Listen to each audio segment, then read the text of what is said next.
You know, people ask me, well, you know, what does it take to be marketable in the record business? Magic. No, I don't know. You know, OK Go does a video that gets on YouTube. It's going to take something different now. They have a video on YouTube. It's the best video of the year. It's on YouTube. YouTube is the new MTV or a variant on it or an adjunct to it. They don't sell enough records. They needed something else.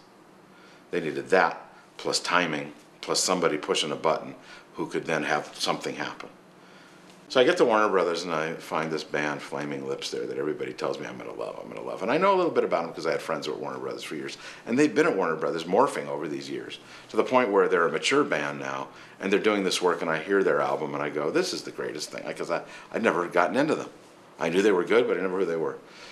You see a certain situation where a guy comes in who has power, who decides to push a button. Now, I didn't say to them, I'll give you more money. I said to them, I'll give you money for more costumes. You know, you don't need any tour support. What you need is a bigger show. The spectacle that I saw on a small scale, big scale. I want big balloons. I want lots of stuff. I want the parade. I want a Mardi Gras on stage. I'll finance that. And we'll help you build your audience. And that's what we did there. Asking what it takes to be marketable is trying to describe beauty to somebody. What's beautiful?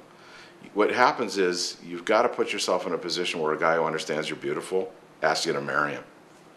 And you may have the biggest nose in the world, but some guy's got a fetish for big, broken noses. You know, you may have big feet, you may have big tits. I don't know what it is, but there's something about somebody that falls in love with you.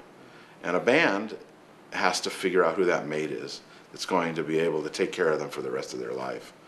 You know, that works, it works. I mean, it's a stupid analogy to a certain extent, but there is a romance about where do I fit and who's going to love me that is part of the process of success in this business.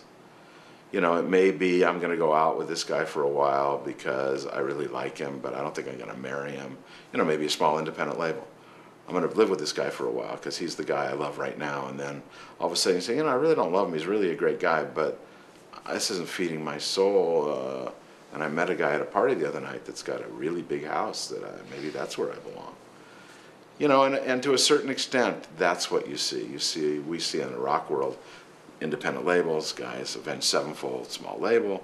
You make a deal with that small label, you take the band. You know, it is a process that happens in so many different ways.